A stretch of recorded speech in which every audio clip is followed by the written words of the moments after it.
So this is the thing that I always see, and it's always a frustration of mine because everybody gets split and categorized and into the simplest forms. So, gender, you male, female, you got non-binary, but everybody is split into that category.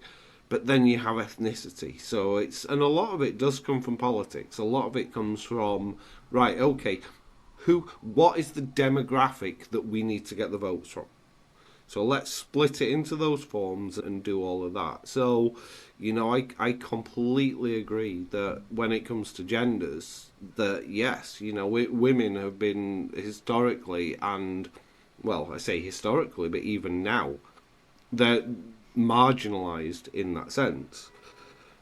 Where I think that it gets oversimplified is that, and I think where some of the pushback comes from people, is people say, well, what about my challenges? And especially if you look at around ethnicity and you look at different cultures, and you got people there that are fighting because of poverty, because of various other things, and then you've got others within that same culture that are living in mansions that have, loads of money, and then you get to the socio-economic, and it's what I always say, there is so much intersectionality that if you were to take gender, for example, if you were to look at it in terms of gates, that one gate is open, so there is one less barrier for someone else. But then there might be a barrier around culture, there might be a barrier around socio-economic, there might be a barrier around neurodivergence or accessibility needs. So nobody has that straightforward path. No one says just because you're a man you get, all the way to the end, and just because you're a woman you're held back. It's that intersectionality, it's what makes us unique. And all it means that when you look at all of those different labels and everything else, and you see the makeup and the DNA of each individual, everybody has those challenges, everyone has those barriers, but some people have less barriers than others. They absolutely do, and I think that's a good segue into what we're going to talk about today. So I would like to pause for a moment and say welcome back to Unlabelled and Limitless, the podcast where we explore the stories, ideas, and people who challenge labels that society places on them. And this month is Women's History Month, and as we were just discussing, throughout history, many of the women that we celebrate today were once dismissed in some way, and they were described as being too ambitious, too unconventional, too crazy, too emotional, or simply just too much. And in our formerly Too Much series that we're going to be running throughout Women's History Month, we've been looking at women specifically whose ideas or influences didn't quite fit the expectations of the time that they were living in. And today's episode is about someone whose thinking reached more than a century into the future. Before modern computers existed, before electronics, before programming languages, someone had already begun imagining what programmable machines might eventually become. And that person is Ada Lovelace. She's often described as the first computer programmer, but what makes her story truly remarkable is not just the program that she wrote, it's the way she thought about what machines could do.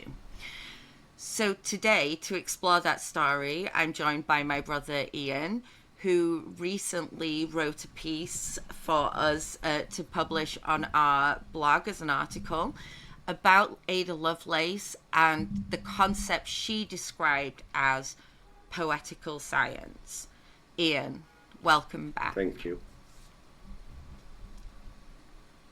How have things been going for you? That's quite a general and open question. Sorry, there's the neurodivergent stunner question. How are things been going? Well, all right. Let me reframe that question, Ian. It is Women's History Month, and as you and I were discussing just on the intro to this episode, there are so many more nuances beyond it being about your gender. There's race, there's culture, there's access, like were you born in the east or the west, right? And there's so many different things that impact and affect how each of us has access to different services and things that can help us achieve our full potential, lean into those strengths, etc. So, we're talking about Ada Lovelace today. What I'll ask you instead of how are things going is, what first drew you to Ada Lovelace's story? I mean, I think working in tech and working in that environment, and and having autistic strengths around pattern recognition, deep thought analysis, and everything, was always looking at people that, as I was growing up, looking at people that may have seen the world differently, people that I can relate to. And Ada Lovelace has always been somebody that fits within that category, that one, the innovator, the forward thinker. But I also wanted to just go back, because what I was saying right at the beginning, actually, that, funny enough, Ada Lovelace features within that, because it was a discussion that I was actually having today with someone around Ada Lovelace, and they pointed out that level of intersectionality in the Victorian times. Ada probably struggled a lot less than others because she came from a well-to-do family. Lord and Lady Byron meant that she had the education, she had the maths, she had all of those aspects and elements. So again, even though if you're looking from a gendered perspective, she had barriers as a woman in Victorian England, she also didn't have the socio-economic barriers. She had the pass through that. And that's why I say, every time when you look at something, it's not just as straightforward as a binary thing. There's always that level of nuance. And I think despite that, she was still very, she was always curious. She did have the education. I mean, her mother was a mathematician. And even though Lord Byron was her father, she never knew who her father was because he left very early on, but she still carried that legacy as well. So I think, for a lot of people, that's something that they relate to with the parents, where is it a level of trying to impress what her dad, impress her dad? Is there something that was missing with that? So you can kind of take it into so many psychological areas.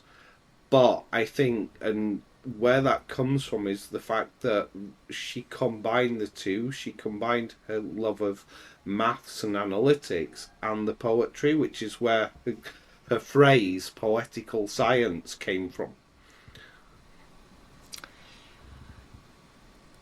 So you raise a couple of great points in there, right? Her childhood was not necessarily usual. Lord Byron had left the UK at that time and was living elsewhere. He died when she was 8 years old, and she was raised by a mother who was deeply interested in mathematics.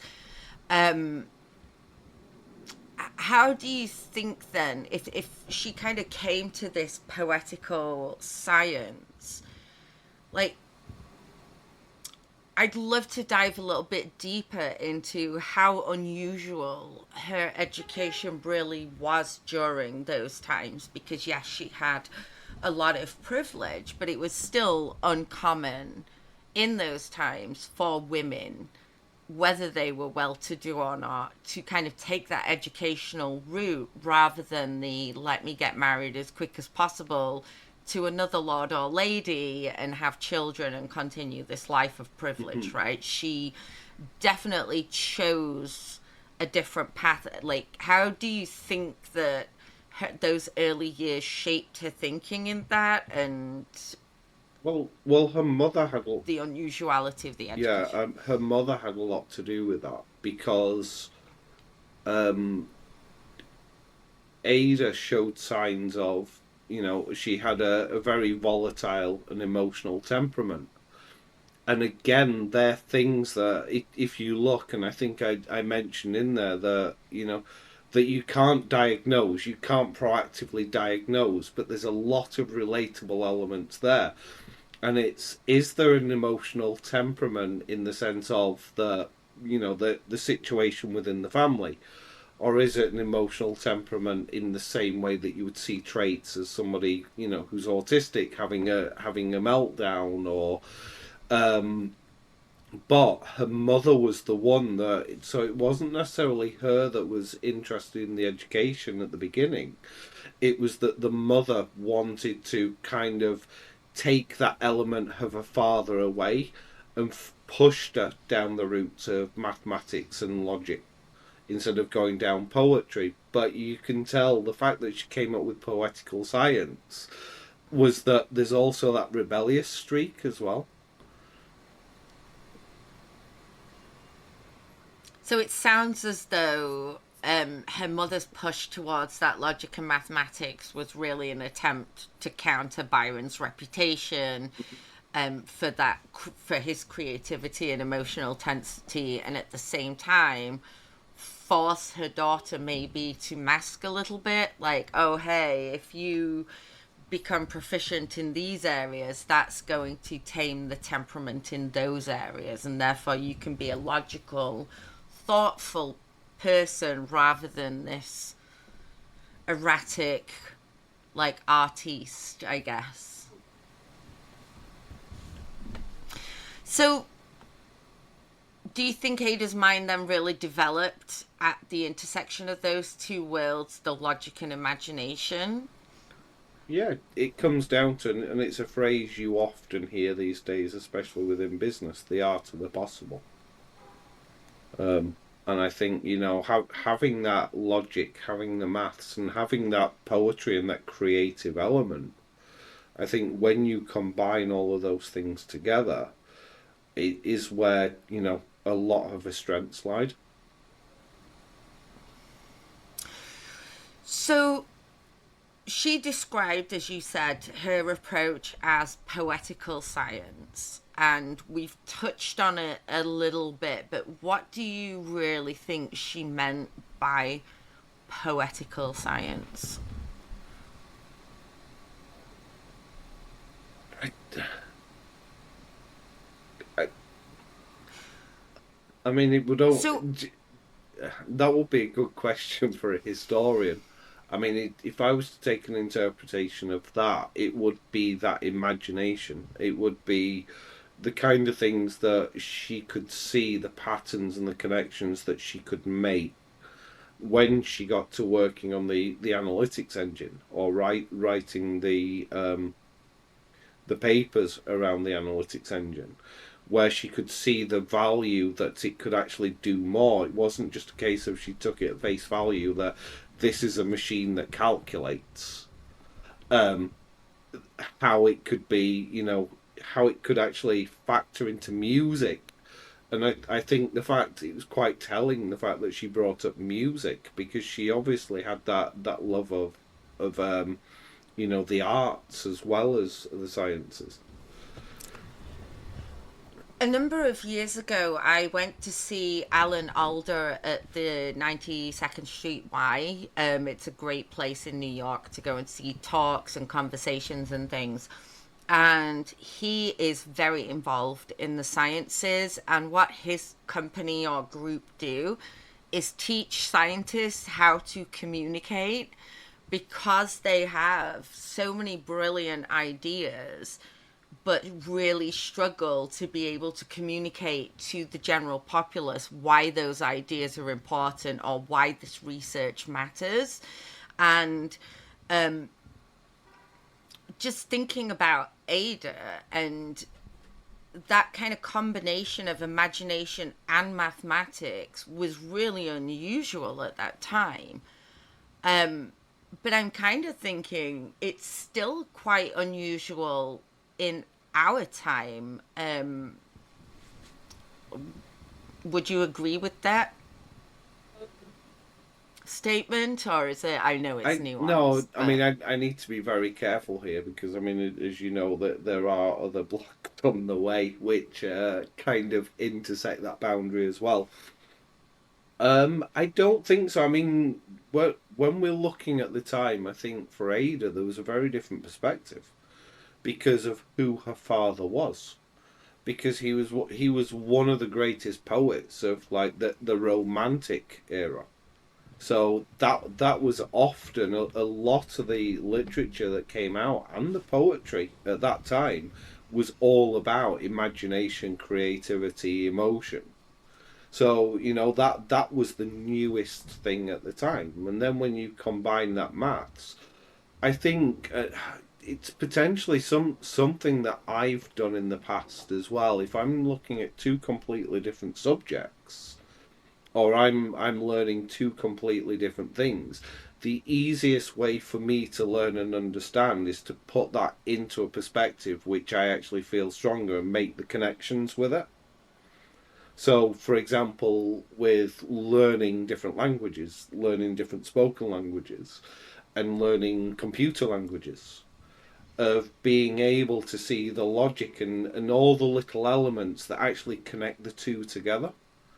And I think that's potentially something to say, a lot of it, there's probably historians out there that have studied this in far more detail. But for me, and the interpretations that I get, is that interest in maths, if she was pushed into that, if she was pushed into having to learn maths because of her mother, it might not necessarily be something that felt natural to her. So the best way to learn something is how do you make a connection to something that does? And that's where combining the two and seeing the patterns and seeing how that comes together and the logic, I think is what opened that door. And so today, we might call that systems thinking. Yes. Today, where we're seeing patterns across different domains. Is that what you think Ada was doing at that time? Yeah, I think so. Because, I mean, as you know, with the work that I'm doing, with my studies and everything else, I can see a pattern within tech, how software, how products, how projects are done, and how that actually works within the humanities space, and the value that can actually bring, and that they're not separate things. You see the patterns, and you can see where a difference can be made. So yeah, I mean, I'd absolutely say at the time that was systems thinking, and perhaps one of the earliest recorded of that. Absolutely not. I think when you take the analytics engine for what it is, and you can see the value of what that can do, and you do see it when with different projects, and the number of times that you see inventions that were created to solve one thing but ended up solving something else. And then I know that we've spoken about it in the past when you look at the cut curve effect and Yes. accessible design and universal design. I think we're back to that kind of element. We're back to how that all fits together. So absolutely. I know when I studied permaculture design, I spent a year studying different elements of permaculture, and it was very similar to me. Now I can imagine it and see how those different elements all work together. It makes sense, and I'm able to now take that design thinking from the outside environment and think about other environments in the same way. How do you build a self-sustaining system that runs on infinite energy, right, without creating harm? And how do you build outwards from that? And I think it is interesting, as you said, when you can kind of find a different way to apply that knowledge in a way that interests you or that you can connect on. It just makes how you approach problems very different. I mean, I'd say on design thinking, though, I mean, design thinking goes a step further because, design thinking is dealing with human-centered problems and using, whereas I think with design thinking, it's more human-centered.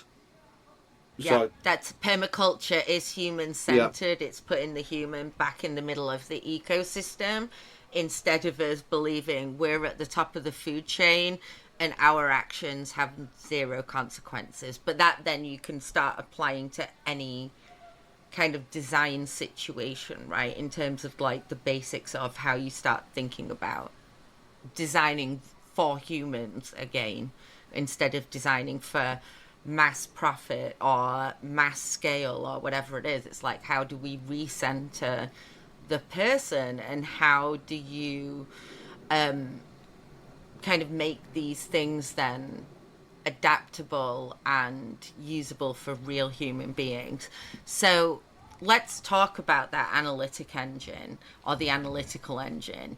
And I know you talked about Ada's work with Babbage and his analytical engine. So what is it that she saw that other people didn't? the political sciences is about seeing how maths can be used and how maths and symbols can be used to, design products or design outcomes.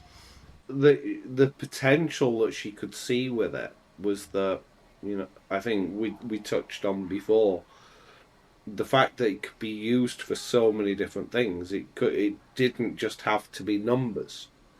And I think that fed. I mean, at the time, go on, No, go on, sorry. go on. I was going to say, because at the time, most people just thought that it was a super complicated calculator, right? So she was able to look at this thing that other people thought, well, it's just a more complex way of counting, and see different uses for it and its future potential. Yeah, so it was using that and being able to do more complex calculations with it. What she saw was an opportunity for it to be able to, be able to create music or be able to use that for creating music. For it to things like, the symbols and things that extended outside of just numbers. And I think that is a really striking part of her work, is that she was able to kind of say unequivocally that machines would be able to manipulate symbols, music, and patterns. So if she could see that at the time, why was that idea so radical to everybody else? The same way it is for a lot of people these days who are neurodivergent, is that you see patterns and connections that most other people can't see, but they don't see those patterns and connections.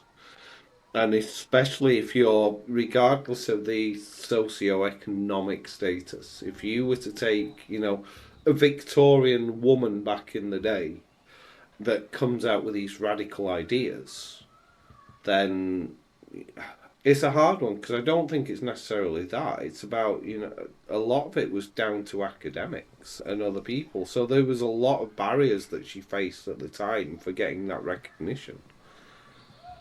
But the other side of it, and I think which is really good when it comes to history and, a testament to Ada, is that she didn't just sit down and not say anything. or let other people take the credit or have it swept under the rug. She actually stood up there and stood by her convictions. And do you think essentially then that she predicted at that time general purpose computing in the future, even though she was facing all these barriers and people weren't listening to her? I think what ultimately it was is that she could see far more uses for it. So that it wasn't just an elaborate mechanical calculator, and that yeah, it was programmable in the sense that, you know, it could be used for other things. And she drew a lot of inspiration from, you know, punch card system. But it was programmable. And that's where the whole idea and the whole concept came along. Oh, if this machine could do things with punch cards, then it could be used for other things. And therefore, I think at the time you'd also got the pianos with the, you know, the self-playing pianos with the little reels in there. And it was like, so that's where the idea and the thought of it can then extend to music. So it was taking that one idea and saying, right, okay, well, this does this. So it was all of those connections, you know, that she was able to identify. You spoke about like the modern neurodivergent experience of seeing patterns, of seeing multiple uses for a single thing that other people may not see. And it's I personally view it as just a very tactile relationship with the environment. Like, I know intuitively, like, if something does have multiple uses, right? Hey, this thing just happened, grab that thing over there, that will do for now to fix whatever it is, right? So it's that kind of quick crisis thinking of like, oh, this can be applied in multiple different ways. And neurodivergent people are often very misunderstood, and we are not here to diagnose, because we can't go back and diagnose historic figures or even modern day figures, right? No. As this series is talking about these different strengths and what people were too much of within their time, she was often described as being excessive in Victorian society. And we know that her ideas were not necessarily taken as seriously as they should have been by that at that time for different reasons. Why do you think people reacted that way to her at the time? Do you think it's that society just didn't have the framework to understand somebody thinking that far ahead? I mean, I think there's always a level of it, but the you see, I'm in two minds, because I think to some degree, yes, there was, and I think if you look at the relationship with her mother as well, and the fact it's well documented that, you know, around her volatility and emotions. But then you look at the fact that none of this would have occurred. And it wasn't because of who she was, but she was asked to, with the Italian engineer, for example, who saw Babbage's speech, she was asked to translate that from French to English. She had connections. People actually looked up to her, in the sense that they recognised that, you know, she wasn't just somebody that, you know, is quite volatile and we stay away from them. And you look at the relationship she had with Charles Babbage as well. And, you know, he gave her a nickname. I think it was something like Enchantress of Numbers. Mm. So the people that were important and relevant, she actually had very good relationships with. But then you get that side from her mother where it's kind of that fear and that concern. Now, I don't know whether or not she was, you know, volatile or emotional, or if that was just something that was put on her because of the who Lord Byron was, and the fact that she may have taken after her father in the sense that she has that, that creativity side. She was frustrated because she was surrounded by We, idiots. Sorry. yeah, true, but we're also Right. talking about Victorian times, where, Yeah. someone that might be able to stand up and be confident in a space where that wasn't particularly, socially acceptable or understood. So it could be that, those are the elements where people are, where she does have the critics of her just being her. That So why do you think, or why do historians think it took so long for us to recognize the brilliance of Ada Lovelace? I think that was the nail on the head. I don't think, where we were saying before about the difficulties, I don't think it was with her personality, because I said there's only the records mostly from her mother around that. Everyone else she was admired, but it wasn't so much her that people had the issue with, but it was her ideas. And again, in organizational terms now, that's known as blue sky thinking. Or, you have that. If you had any amount of money and you had all the time, what would you create? Reach into depths, and what kind of things can you do? They were things that she was coming out with at the time. I mean, I think we see that through history. So it's not just specific to that. And as I said, there's further blog posts to go where, which touch on some of that stuff.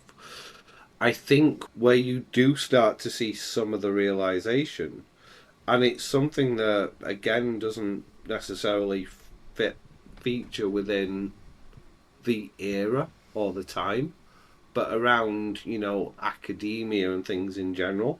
Anyone that has an idea that actually has validity to it, somebody else normally steps in and takes over.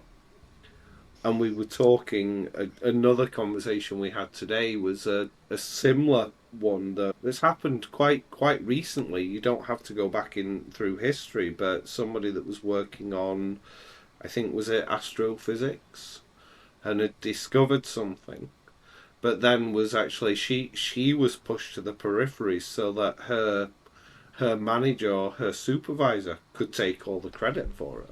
Take the credit. So, that still goes on. Yeah. Oh, absolutely. And I mean, I history is absolutely full of people whose ideas arrived just way too early for the times that they were living in. I know back in the medieval days when he was discovering things about our universe that people found like absolutely mind-blowingly impossible. And yeah, male and female, depending on the time and place in history that you arrived in, fantastical or blue sky thinking hasn't always been something that societies are willing to accept, especially not in kingdoms and places where people are trying to hold on to power through some of these antiquated, old school systems that, hey, if you come along and change things, it's going to disrupt my power base. So let's get rid of them, especially for a lot of women in a lot of places. I think So I think though, especially if you think back to Victorian England, and that a lot of the discussions and debates and scientific discoveries and everything else, and I think that this is what leads to those frustrations and where a lot of women have been shut out, is that a lot of those scientific debates all happened within universities or in research or scientific societies, which women weren't part of. There were women that were part of, but they were an exception and not a rule, because they didn't let many women into those areas. And occasionally you'll No, get they did one or not. two that do, and I think, Ada was, she basically, she was in a strange position because she could engage in those scientific conversations around advanced mathematics, but she didn't have the institutional framework that male scientists and male researchers at the time did. So, would you say it's fair to say that she was misunderstood in her time? Or do you think that she was just simply thinking in ways that society was not ready for yet? I think it was a bit of both. I mean, she definitely understood what could be done.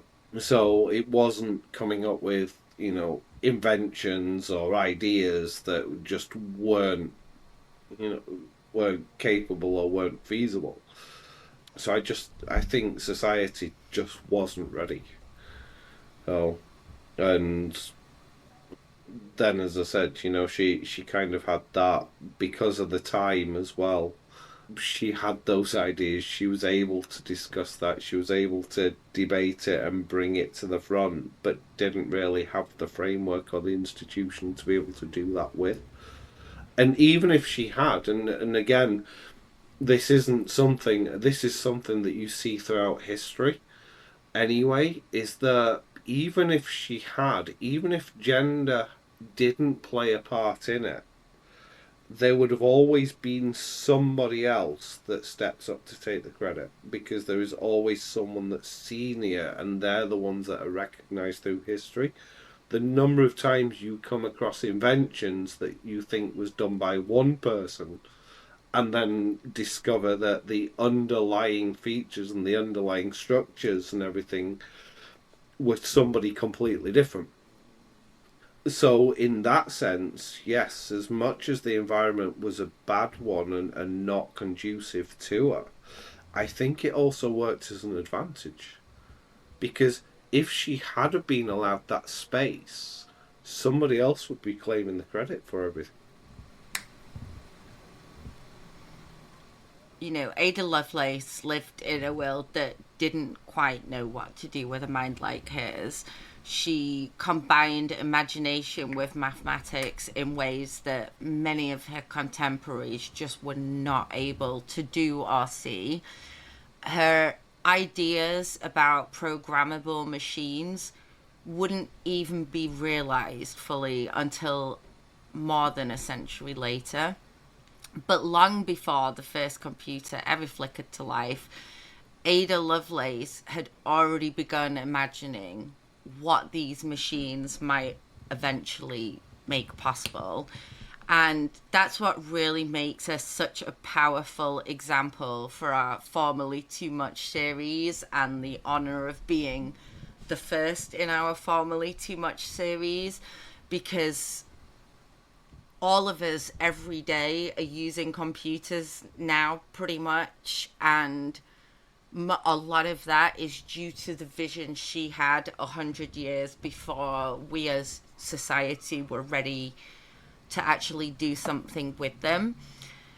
Sometimes the qualities that make someone seem unusual within their time are the very qualities, as you raised, that allow them to see beyond its limitations. So, Ian, thank you so much for joining me today and for writing such a thoughtful piece about Ada Lovelace. We are going to drop the link in the comments section below. And if you'd like to read Ian's full blog on Ada Lovelace, please check out that link and read all about the idea of poetical science, or you can find it on the Unlabelled and Limitless website. So that's all for now, and thank you from me and Ian, and all that's left to say is goodbye and see you next time. Just gonna finish on a quote. Oh, go for it. Go on, finish on a quote. I think it can be summed up. I mean, the poetical science can be summed up in one of her notes from. I mean, she wrote a lot of notes in the when she was translating, But I think what actually showed where her mind was, and that connection of the two, of being able to see the imagination as well as the tech, was that her description of the analytical engine was the analytical engine weaves algebraic patterns just as the jacquard loom weaves flowers and leaves. Wow. And on that note, thank you and goodbye.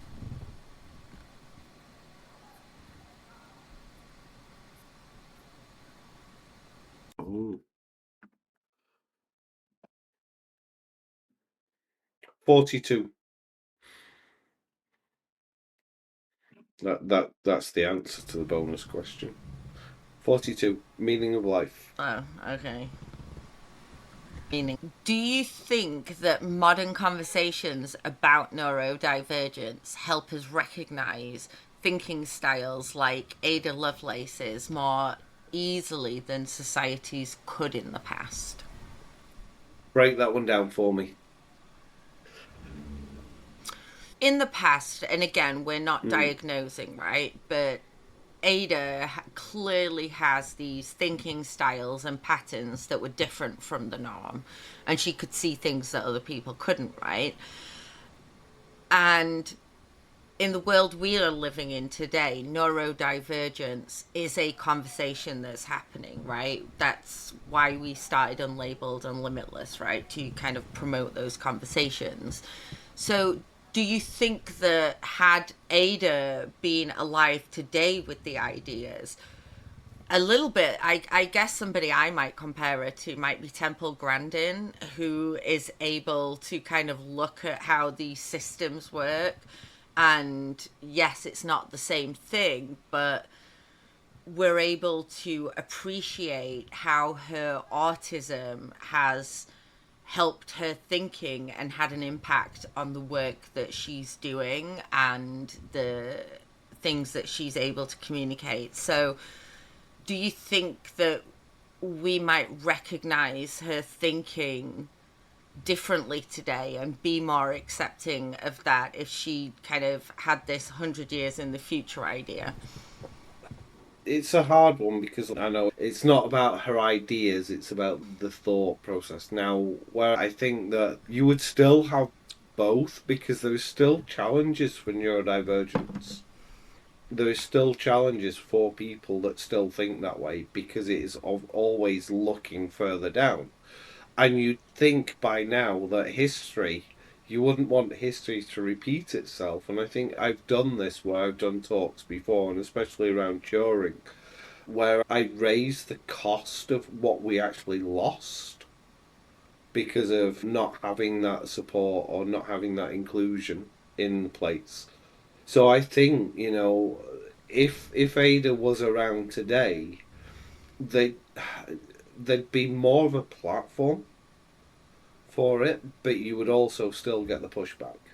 But I think she would probably have a lot more support and understanding because there would be a lot more people out there that understand where she's coming from with those ideas. But you will always get that pushback, especially within organisations, within business, within politics, because there are limitations to how far you can push those boundaries right now. Great, thank you.